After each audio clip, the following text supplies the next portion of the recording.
Сәлеметсіңдер ме ақылды балапандар? Бүгінгі біздің өтетін сабағымыз 49-шы сабақ. Алдымен каналға тіркеліп, лайк басып және комментарий қалдыруды ұмытпаңдар. Бүгінгі сабақтың тақырыбы мамандықтың бәрі жақсы. Сөз және оның мағынасы. Яғни бүгін мәтіннен синоним, антоним, амонимдерді табамыз, сөз мағынасын ажырата білеміз. Енді балалар, сендер кез келген сөз не заттың, не қимылдың, не сапаның, не санның атауы екенін жақсы білесіңдер. Дүние, әлем туралы білімдеріңнің мол болуы сөз мағынасымен тікелей байланысты.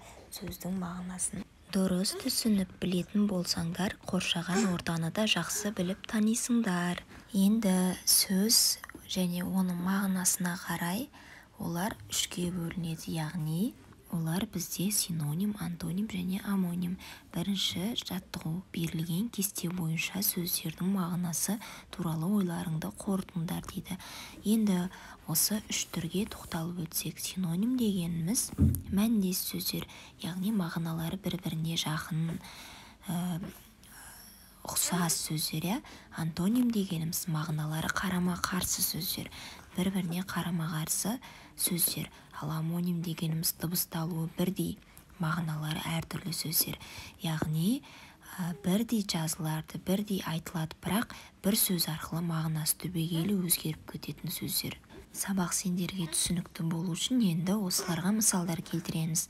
Мысалы, синоним: мықты, берік, әдемі, көрікті, дос, құрдас, ел, жұрт. Айналып келгенде барлығының мағынасы, яғни бір-біріне ұқсас болып тұр. Мықтыны қолдансаң да, берікті қолдансаң да, екеуінде ешқандай айырмашылық болмайды деген сияқты. Енді антоним: ұзын, қысқа, ақылды, ақымақ, білімді, білімсіз, төмен, биік, қатты, жұмсақ, жұқа және де қалың деген сияқты. Осындай сөздер. Енді амоним сөздерге тоқталсақ, ара, яғни ара дегеніміз жәндіктің түрі бар, және де аралайтын арая құрал ретінде бар. Қара деген бар, түске жатады қара деген, бір затқа қара деген сияқты басқаша түрде келеді. Амонимге баспа деген сөзді де келтірсек болады. Мысалы, баспа газет баспасы, болмаса бір нәрсені баспа. Қас деген сөзді алсақ болады, яғни қас деген адамның көзінің үстіндегі қасы, болмаса үйдің қасы, үйдің жаны деген сияқты мағынада да білдіреді. Бұлардың ішіндегі сендерге ең қиындау болатыны ол амоним. Сондықтан амонимға сендерге мысал ретінде сөйлемде олар қалай, яғни айрықшаланатыны, көрінетінін жайлы осындай мысал келтіріп өтем. Қараңдар. Алма маған алма берді, жалғыз өзің алма деді. Байқасаңдар, алма деген сөзді бұл жерде түрлі мағынада көрсетіп тұр. Алма деген бір жағынан алма болса, алма деген екінші жағынан іс-әрекетті көрсетіп тұр. Салма жесең аздап же деді, ыдысқа көп салма деді. Салма деген бұл жерде тамақ, екіншісі іс-әрекет. Шығарма жазып бітірдім, бұл сөзді естен шығарма. Осы сөйлемдерден де айырмашылықтарын байқасамдар болады. Түсінікті болса, келесі тапсырмаға көшейік. Берілген сөздерді мағынасына қарай жікте. Бұл сөздердің қай мамандыққа қатысы болуы мүмкін? Ал енді нұсқаларды оқимыз. Ұстаз, мұғалім, тәрбиеші. Жауабы жанында жазылып тұр. Педагог.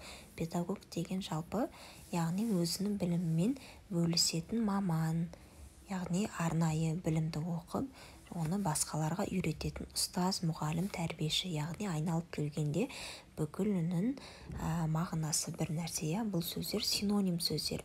Екінші, жоғары, төмен, жылдам, баяу. Бұл ұшаққа қатысты терминдер, яғни ұшақ, ұшқыш, сол мамандыққа қатысты терминдер. Үшінші, музыка кілті, аспап қорабының кілті.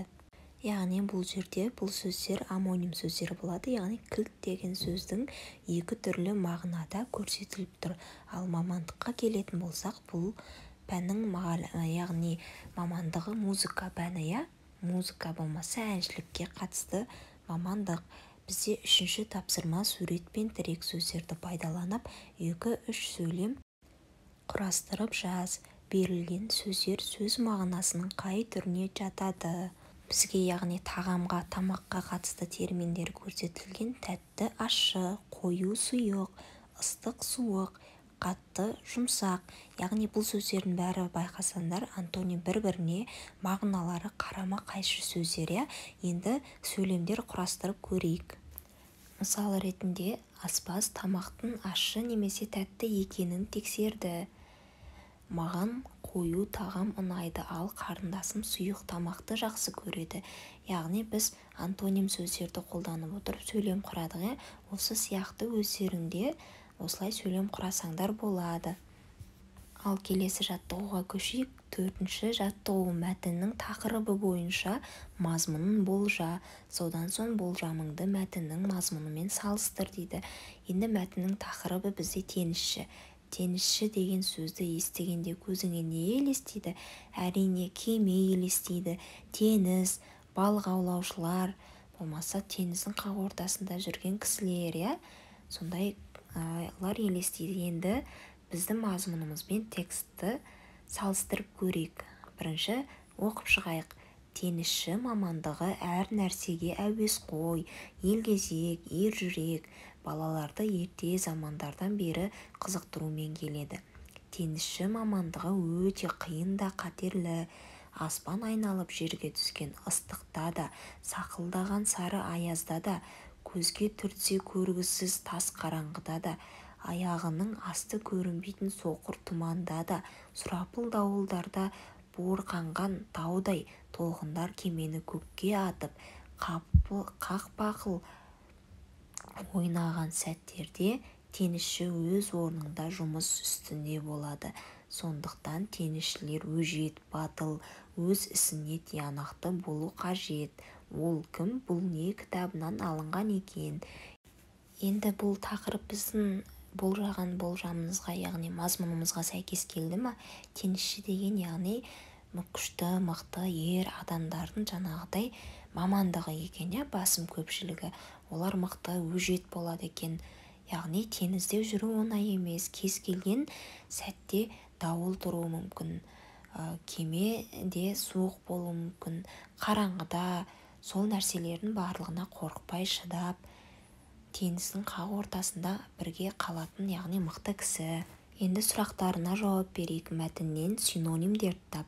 Синоним дегеніміз яғни бір-біріне мағыналары ұқсас сөздер еді. Бұл жердегі мағыналары ұқсас сөздер қайсы?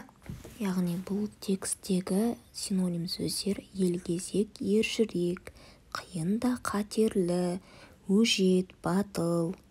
Осы сөздер болатын. Енді қарамен жазылған сөздердің антонимдерін тап дейді. Бізде қарамен жазылып тұрған қиын, қиын сөзіне антоним сөз оңай. Қараңғыда дейді. Қараңғы сөзінің антонимі жарық. Ал ыстықта сөзінің антонимі аязда десек болады, болмаса суықта десек те болады.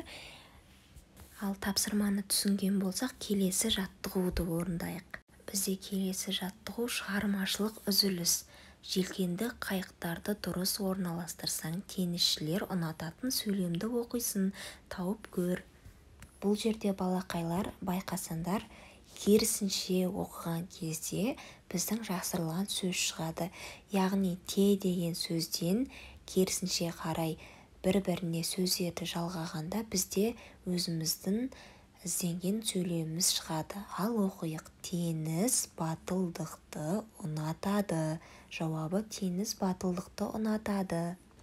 Бізде соңғы жаттығу ойлан тап ойыны. Ойынның шарты дейді. Мұғалім амоним сөздің бірінші мағынасына жұмбақты өзі құрастырып айтса, оқушылар кезекпен келесі мағынасын табуды жалғастырып жатты. Кезек саған да келді. Мұғалім, мен бөрене тілер құралмын деп жасырса, сен ара сөзінің келесі мағынасына жұмбақты қалай жалғастырар едің? Біз ара сөзінің яғни екі түрлі мағынада жүретінін білеміз. Біріншісі ара, яғни ағаштарды жаңағыдай бөренені тілетін құрал. Екіншісі ол жәндік ара. Біз оны жасыру үшін мен бал өндіретін жәндікпін десек болады. Ал сендер араны тағы басқаша қалай сипаттай аласыңдар? Егерде өздеріңнің нұсқаларың болса, солай сипаттап, жұмбақтап жазсаңдар болады. Келесі сабаққа дейін кездескенше сау болыңдар балалар. Тыңдап, зер салғандарыңа рахмет.